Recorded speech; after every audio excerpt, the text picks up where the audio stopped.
बस जो बंदे दी आई होए ला लो तो बंदे के सारे दिन मौत आनी है। बाकी यह झूठ है सारा कुछ ही तेरे सामने खलोता हुआ मेरे लागे ही टीका सिरिंज। तो उधर रेस्क्यू 1112 वाले भी आगे आपको हिलाते रहे, आप उस वक्त भी जो है अपनी आंखें नहीं खोल रहे थे? वो जो आए ने ना उन्होंने मैंने जो रिश्के तो लाया थले जो 4 पे उन्होंने मैंने लम्बा पाया। ठीक है, उन्होंने टीका टूका लाया तो दसी तो मैंने होश आ गया सी। अच्छा, तकरीबन कितनी देर का जो है टाइम पीरियड था आपका? आधा घंटा।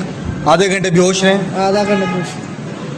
जैसे कि आपने बताया कि आपको इंजेक्शन जो है वो टीका कोई लगा, कोई क्या टीका, कोई नशे का टीका था नशे क्या? वाला टीका लग गया सी कचरे विच बास के बूस के सुट्टी सी ना ते उंदे विच टीका लग गया सी। ठीक है, ते उंदे नाल ही बेहोश हो गया सी ते इस करके ना रंट वाले आए ने उन्होंने रिश्क थले ला के उन्होंने मेरे टीका टूका लाया तो मैं सही उससे। तो जिसने वीडियो बनाई थी उसने ये भी लिखा हुआ था कैप्शन पे, इन्ना लिल्लाहि व इन्ना इलैहि राजिऊन।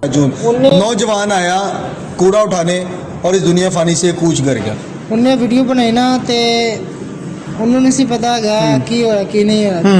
उन्हें वीडियो बना के अपने को रख ली ते सुबह उन्हें नेट ते चाड़ी। अच्छा, ते उस टाइम वो वायरल हो गई। ठीक है, ते दोबारा मैं उनके कोल गया ही गया ते उन्हें मैनू कहा कि मेरे को गलती हो गई मैनू माफी दे दे। अच्छा अच्छा, वो औरत गई सी। ठीक है, ते औरत दे नाल बंदा कुछ करते नहीं ना।